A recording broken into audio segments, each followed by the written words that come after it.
तो बेटा आज जो हम टॉपिक पढ़ने जा रहे हैं वो टॉपिक हमारा डिस्कवरी ऑफ एक्स रेज है।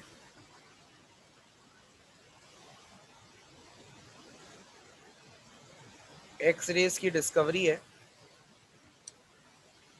एक्स रे को डिस्कवर किया है रोहिंजन नाम के एक साइंटिस्ट ने। रोहिंजन नाम का एक साइंटिस्ट था।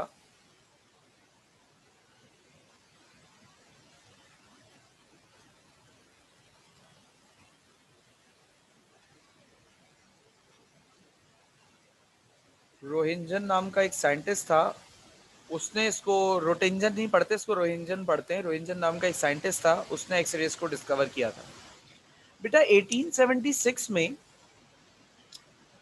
जब क्रूक साहब ने डिस्चार्ज ट्यूब डिस्कवर की थी। डिस्चार्ज ट्यूब जो है वो क्रूक साहब की डिस्कवरी है, ठीक है। इन कैंडेंसन लैम्प जिसे कहते हैं हम। Discharge tube was discovered by crooks, ठीक है ना। तो क्रूक ने जब इसको डिस्कवर किया तो उसके बाद तकरीबन कोई जिसे कह सकते हैं कि आप तकरीबन 40 साल का अरसा, 40 साल के अरसे तक दुनिया के साइंटिस्ट की तवज्जो का मरकज ये डिस्चार्ज ट्यूब बनी रही। इसी से रिलेटेड बहुत सारी डिस्कवरीज और बहुत सारा काम हुआ। इलेक्ट्रॉन की डिस्कवरी इसे डिस्चार्ज ट्यूब से हुई इन 1870s। फिर 1886 में प्रोटॉन की डिस्कवरी इसी से हुई। फिर बाद में रोहिंजन साहब ने एक्स रेज की डिस्कवरी इसी से की। फिर मोजले ने एटॉमिक नंबर की डिस्कवरी इसी से की। यानी कि जितनी मतलब बहुत सारी जो जैसे कह सकते हैं ना कि सब एटॉमिक पार्टिकल्स की डिस्कवरी में इस डिस्चार्ज ट्यूब ने बड़ा एक अहम किरदार अदा किया। डिस्चार्ज ट्यूब की इस्तेमाल और चीज़ों पर जो थोड़ा सा कह सकते हैं ना कि एक मांद पड़ी, वो 1890s में पड़ी। जब 1890s में हेनरी बेकरल नाम के साइंटिस्ट ने रेडियो एक्टिविटी को डिस्कवर किया, और फिर 1890s में ही दो मियाँ बीवी, मैरी क्यूरी और पेरी क्यूरी, इन लोगों ने भी मजीद रेडियो एक्टिविटी को एक्सटेंड किया। तो फिर साइंटिस्ट का और दुनिया का जो तवज्जो का मरकज बन गया उन दिनों, वो रेडियो एक्टिविटी बन गई। फिर उसके बाद फेरेडे बोल रहा हूँ, रदरफोर्ड आए, बोहर आए, शुडिंगर आए। बहुत सारे साइंटिस्टों ने लेटर ऑन ज्यादातर रेडियो एक्टिविटी पे काम किया। बट तकरीबन 40 साल तक के साइंस के या कह लो केमिस्ट्री के ऊपर जो राज किया है वो डिस्चार्ज ट्यूब ने राज किया, और इससे बहुत सारी डिस्कवरीज हुई। तो ये तो एक इसका खैर खैर एक ब्रीफ इंट्रोडक्शन था। अगर इसका स्क्रीनशॉट कुछ लेना है तो आप लोग ले सकते हैं, मैं फिर आगे चलूंगा।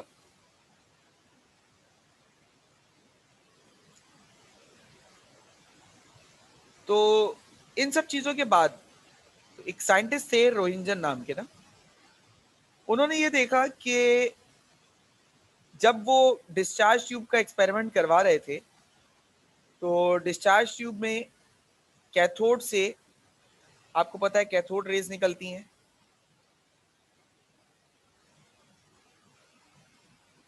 वो कैथोड रेज जब एनोड से टकरा रही थी, इन्होंने क्या किया, डिस्चार्ज ट्यूब के अतराफ में फोटोग्राफिक प्लेट को रखा।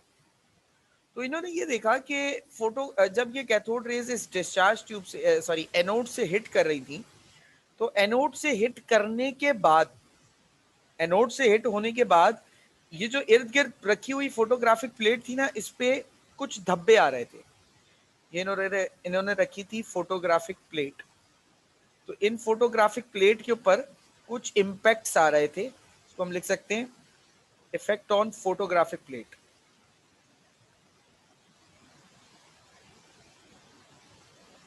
फोटोग्राफिक प्लेट पर कुछ इफेक्ट आ रहे थे। अच्छा, अब फोटोग्राफिक प्लेट जो कि ट्यूब से बाहर रखी है, डिस्चार्ज ट्यूब से बाहर रखी है, उस फोटोग्राफिक प्लेट के ऊपर धब्बे आने का मतलब ये हुआ कि जो भी चीज इस डिस्चार्ज ट्यूब के अंदर जो भी काम हुआ है, जो भी चीज निकली, वो किस नेचर की है, वो इममटीरियल नेचर की है। वो इममटीरियल नेचर की है, तभी तो ग्लास जो मतलब ये जो डिस्चार्ज ट्यूब की ग्लास वॉल थी, इसको इसमें से पास होकर आगे निकल गई। Cathode rays are material in nature, तो they are not passing via this glass tube. वो ग्लास ट्यूब से कैथोड रेज पास नहीं हो रही। एनोड रेज पॉजिटिव होती हैं, वो भी मटेरियल नेचर की होती हैं, वो भी इस ग्लास ट्यूब से पास नहीं हो रही। अगर यहाँ से इस डिस्चार्ज ट्यूब से कोई चीज पास हो रही है, तो वो फिर श्योरली इस बात को इंडिकेट कर रही है कि यार जो भी चीज निकल रही है यहाँ पर, वो कैसी है, वो बेटा इममटीरियल नेचर की है। वो कैसी है, इममटीरियल नेचर की है। अरे मटेरियल का मतलब? एक ऐसी चीज जो जिसका किसी मटेरियल बिहेवियर से ताल्लुक ना हो, जो किसी भी मटेरियल चीज में से पास हो जाए, उसे इममटीरियल कहते हैं। ठीक है, तो बाद अच्छा, रोहिंजन साहब ने इन रेस को नाम दिया अननोन रेस का। रोहिंजन साहब ने इन रेस को नाम दिया अननोन रेस का। बाद में इनका नाम कुछ टाइम रोहिंजन रेस भी रहा। TGEN होती है, स्पेलिंग देख लेना इसकी, रोहिंजन रेस भी रहा इसका कुछ नाम। लेकिन अननोन रेस जो है ना, वो ज्यादा पॉपुलर हुआ। अब मैथमेटिक्स में अमूमी तौर पर हम अननोन के लिए वेरिएबल x का इस्तेमाल करते हैं, ठीक है ना। तो अननोन के लिए किसी न किसी वेरिएबल का इस्तेमाल करते हैं। सबसे ज्यादा इस्तेमाल होने वाला वेरिएबल जो अलजेब्रा या मैथमेटिक्स में है, वो x है। तो बाद में इन रेडिएशन का नाम अननोन रेस से पड़ गया एक्स रेस, और ये आज तक इसी नाम से जानी जाती है। डिस्कवरी समझ में आ गई कि किस तरीके से डिस्कवर किया गया एक्स रेस को? जी सर। Yes sir. और इवन बेटा यस सर। आज भी जो हमारे पास एक्सरे मशीन्स होती है ना, जो हम अगर हड्डियों का एक्सरे कराने जाते हैं, तो आज भी जो हमारी एक्सरे मशीनरीज होती हैं, वो इसी फिनोमिना पे काम करती हैं। उसमें आज भी ऐसे ही एक कैथोड और एक एनोड लगा हुआ होता है। उसमें से आज भी इसी तरीके से कैथोड रेज निकलती हैं, एनोड पर हिट करती हैं, तो ये इनविजिबल रेडिएशंस बाहर आती हैं। आज भी ये काम ऐसे ही हो रहा होता है। कैथोड को हीट करते हैं? कैथोड को बहुत ज्यादा हीट करने की तो जरूरत नहीं है, लेकिन ये हीट खुद ही हो जाता है। ये उस सूरत हीट हो जाता है बेटा कि जब इसमें से करंट पास हो रहा होता है ना, तो ऑटोमेटिकली कैथोड गर्म हो जाता है। आपको अलग से कोई चूल्हा लगाने की जरूरत नहीं होती इसमें। ओके। ठीक है, अच्छा, ये यस तो सर। हो गई डिस्कवरी। अब सवाल ये कि ये सब हुआ कैसे, क्या हुआ। तो अगर आप लोग इसका स्क्रीनशॉट ले लें तो फिर मैं आगे इसको समझा दूं। ले लिया?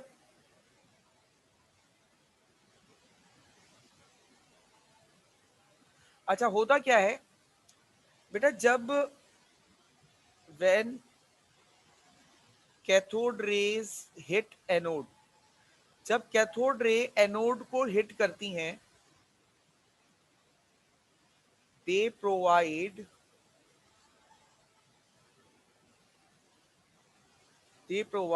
एनोड विद, नहीं, एनोड विद नहीं कहूंगा, they provide atoms of anode with sufficient energy. ये एटम्स ऑफ एनोड के जो एटम्स होते हैं ना, उनको एक सफिशिएंट एनर्जी दे देती है। अब ये जो सफिशिएंट एनर्जी होती है, ये एनर्जी क्या करती है? मान लीजिए ये एक एटम है, इसका ये सेंटर में आ गया न्यूक्लियस, ये एक शेल है, ये दूसरा शेल है, और ये तीसरा शेल है। अब ये मान लीजिए इस शेल में एक इलेक्ट्रॉन है और इस शेल में भी एक इलेक्ट्रॉन है। तो होता क्या है कि अगर ये जो कैथोड रेज होती हैं, ये कैथोड रे एनोड के एटम को हिट करें, और हिट करने पर कुछ इस तरीके से हिट करें कि ये इस वाले ऑर्बिटल के, सेकंड वाले ऑर्बिटल के इलेक्ट्रॉन को नॉकआउट कर दें। नॉकआउट करने का मतलब है इसको यहां से निकाल दें, बाहर निकाल दें। अच्छा, अच्छा, अमूमी तौर पर बॉन्ड बनाते वक्त क्या होता है कि एटम के आखिरी शेल में से इलेक्ट्रॉन निकलता है, होता तो यही है। लेकिन जब कैथोड रेज हिट करती है, क्योंकि कैथोड रेज भी अगर देखा जाए तो बहुत मतलब इनका साइज भी इलेक्ट्रॉन जैसा ही होता है ना, तो ये अगर एटम्स की दुनिया में देखा जाए तो they can directly hit up on a electron. ये अकेले जाकर भी किसी एक इलेक्ट्रॉन को हिट कर सकते हैं, मैं आपको थोड़ा सा रिकॉल करवाता हूं एटम प्रोटॉन की डिस्कवरी।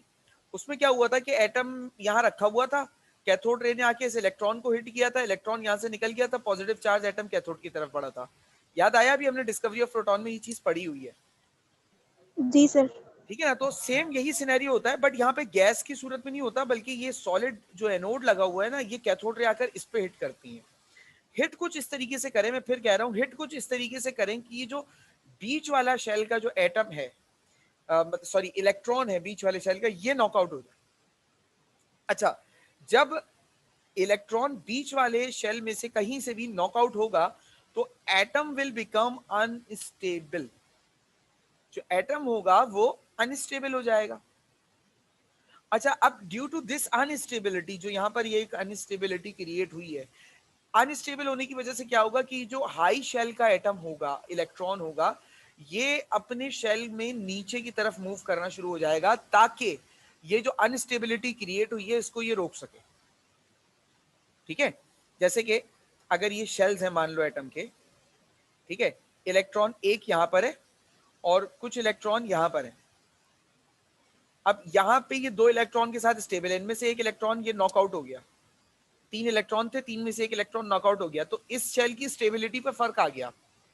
इस शेल की स्टेबिलिटी की वजह से पूरे एटम की स्टेबिलिटी पे फर्क आ गया।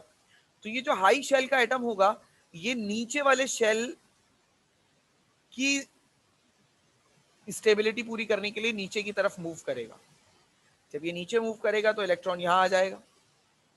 अच्छा, अब एक बात देखो, ये जो शेल्स होते हैं ना, बेसिकली ये शेल्स एनर्जी लेवल्स होते हैं। यानी कि मैं अब इस डायग्राम को थोड़ा सा साफ कर लूं, बहुत ज्यादा गंदगी मचा दी मैंने। ठीक है, ये जो शेल्स होते हैं ये बेसिकली एनर्जी लेवल्स होते हैं।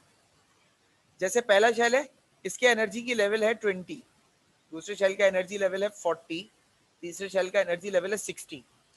तो जब एक इलेक्ट्रॉन किसी एक पर्टिकुलर शेल के अंदर होता है ना बेटा, तो वो इलेक्ट्रॉन की एनर्जी वही होती है जो शेल की एनर्जी होती है। अब अगर इस 60 वाले शेल के इलेक्ट्रॉन को नीचे आना है उस शेल में जिसकी एनर्जी क्या है, 20 है, तो इस इलेक्ट्रॉन को अपने अंदर से सर्टेन अमाउंट की एनर्जी को रिलीज करना पड़ेगा।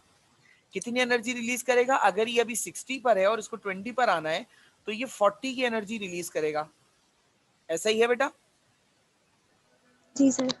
अच्छा, ये जो यस 40 की एनर्जी रिलीज होगी ना, ये in terms of energy photons, ये क्या कहलाते हैं? ये कहलाते हैं एनर्जी फोटॉन्स। ये जो एनर्जी फोटॉन्स होते हैं ना, दरअसल यही एनर्जी फोटॉन्स एक्सरेज होती है। जो रेडिएशंस एमिट होती हैं, ये रेडिएशंस दरअसल यही एनर्जी फोटॉन्स होते हैं। वर्डिंग समझ में आ गई? जी यस सर। सर। अच्छा, यस यस ये सर। आप बता दीजिए 60 से जो ये 20 के दरमियान जब ये जंप करेगा तो ये 40 मतलब वो एनर्जी रिलीज कर देगा। वो जो एनर्जी रिलीज कर रहा है वो एक्सरेज है। हाँ, वो जो एनर्जी रिलीज कर रहा है वो एनर्जीज बेसिकली एक्सरेज ही। और कोई सवाल है बेटा अभी? No sir. ठीक है। अच्छा, यहाँ पर देखो मैंने अल्फाज कुछ इस तरीके के लिख दिए हैं। यहाँ पे अगर आप लोगों को अल्फाज नजर आ रहे हैं कि when an electron from cathode strike anode, anode को स्ट्राइक करता है, it has sufficient energy to knock out an electron from the inner shell of atom. Atom के इनर शेल से किसी एटम को नॉकआउट कर देता है ये। जिसकी वजह से क्या होता है, एक मेटल आयन प्रोड्यूस हो जाता है जिसके अंदर एक इलेक्ट्रॉन की कमी होती है अंदरूनी शेल्स में। तो क्या होता है, इलेक्ट्रॉनिक कॉन्फ़िगरेशन अनस्टेबल हो जाती है। इलेक्ट्रॉनिक कॉन्फ़िगरेशन इसी चैप्टर के लास्ट में पढ़ाऊंगा। और इलेक्ट्रॉन जो हायर एनर्जी लेवल का होता है वो ड्रॉप होता है नीचे वाले एनर्जी शेल्स में, जहां पर से इलेक्ट्रॉन निकला होता है। अच्छा, नीचे ड्रॉप होते वक्त क्या होता है, द फोटोन प्रोड्यूस, वो फोटोन प्रोड्यूस करता है। और ये जो फोटोन होता है बेसिकली, ये electromagnetic radiation x ray region में लाई करती है। एक्स रेज बेसिकली ना एक वेवलेंथ है। वेवलेंथ आप लोग बहुत अच्छे से जानते हो, अगर नहीं जानते तो मैं थोड़ा सा वेवलेंथ के बारे में बता दूं। वेवलेंथ किसे कहते हैं? जैसे मिसाल के तौर पे मेरे पास ये एक वेव है, तो इस वेव में ये होता है एक, इसे कहते हैं बेटा क्रेस्ट, और ये होता है ट्रफ। तो एक प्रॉफ। क्रेस्ट और एक ट्रफ का जो फासला होता है ना, उसे कहते हैं हम वेवलेंथ। किसी वेव की लेंथ, क्योंकि ये एक वेव की लेंथ है, ये पूरी एक वेव कहलाती है यहाँ से यहाँ तक। एक क्रेस्ट और एक ट्रफ का जो टोटल डिस्टेंस होता है इसे हम वेवलेंथ कहते हैं। बेसिकली जो फोटोन एनर्जी इमिट करता है ना, उस एनर्जी की जो वेवलेंथ देखी जाती है, जब वेवलेंथ निकाली गई तो वो वेवलेंथ इस पर्टिकुलर एक्सरे रीजन में लाया करता है। यानी कि जब वेवलेंथ निकाली गई तो देखा ही गया कि यार ये वेवलेंथ तो हमें पता ही नहीं है क्या होती है, तो वो अननोन रे बन गई। बाद में उस अननोन रे को एक्सरे का नाम दे दिया गया। अब हमारे पास जो वेवलेंथ का चार्ट आता है उसके अंदर एक्सरे आती है। पहले वो एक्सरे नहीं थी, जब एक्सरे डिस्कवर हुई है तो वो वेवलेंथ के चार्ट में आती है। क्लियर हो गई बात सारी? Yes sir. ठीक है, फिर ये बात आप लोगों को समझ में आ गई है डिस्कवरी ऑफ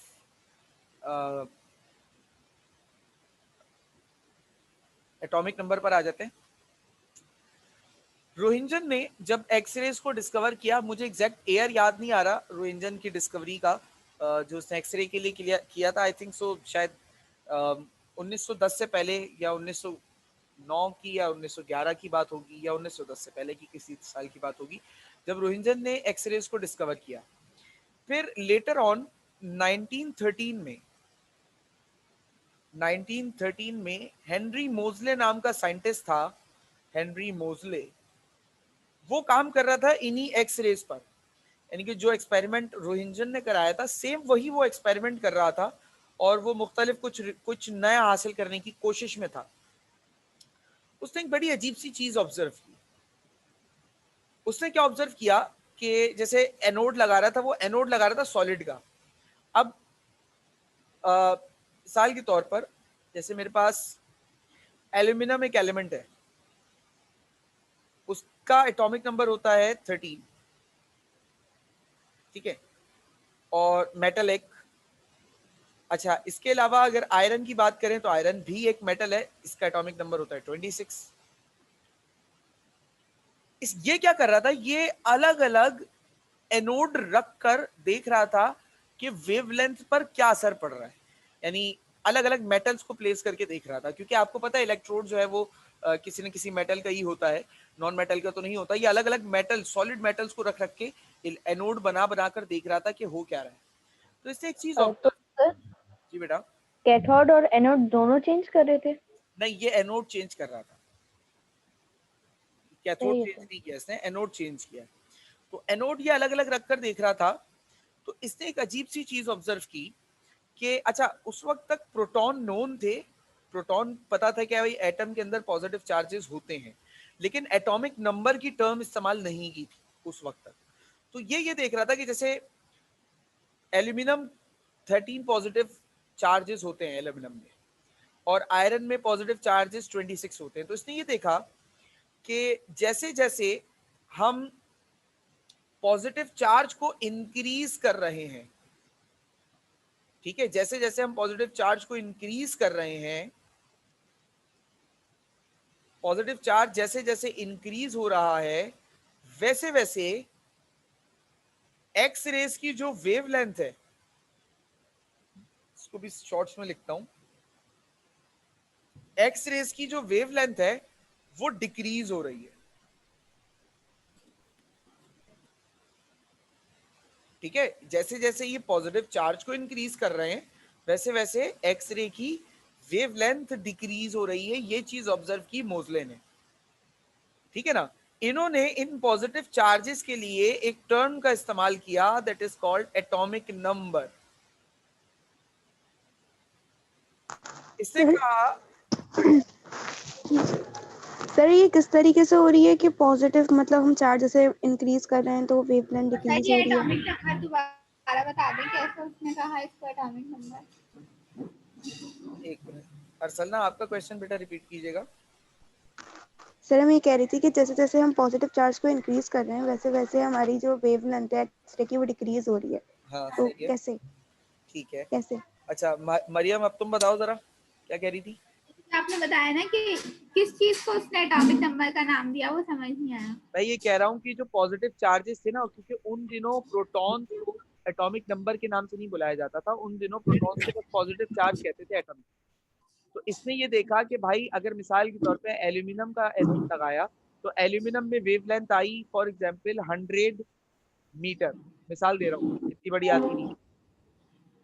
और जब आयरन लगाया, पॉजिटिव चार्ज बढ़ाया, तो ये वेवलेंथ छोटी हो गई, 15 मीटर हो गई। बस ये चीज हुई।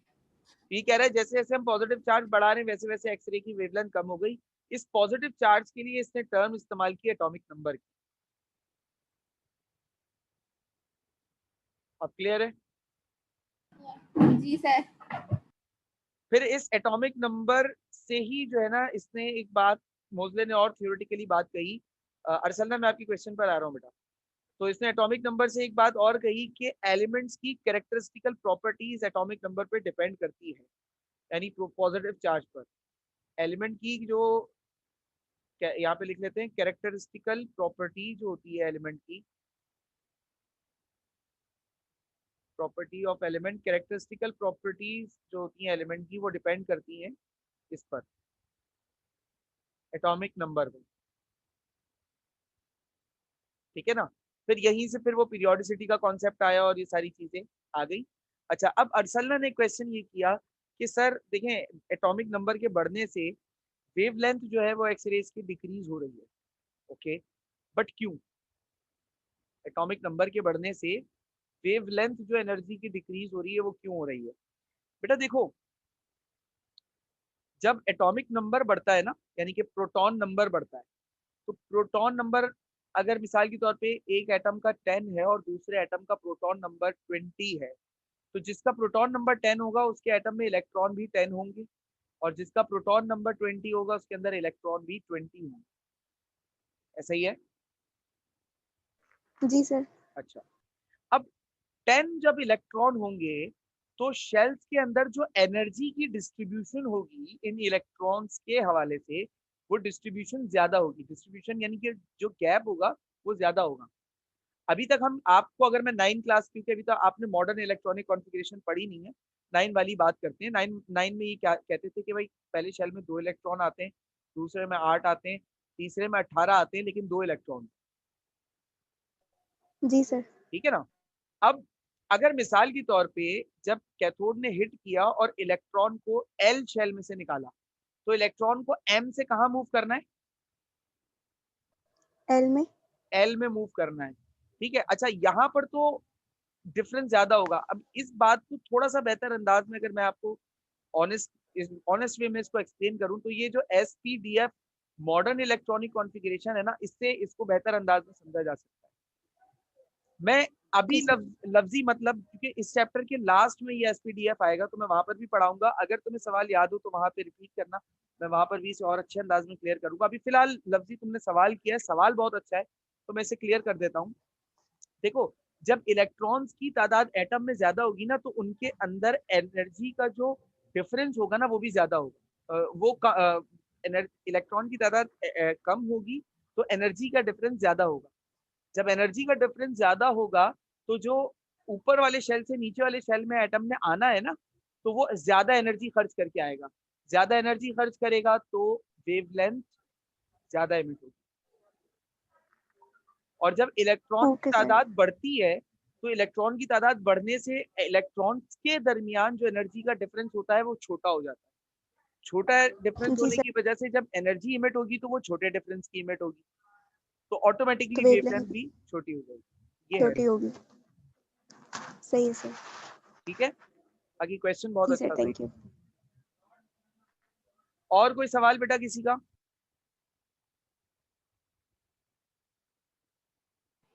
No sir.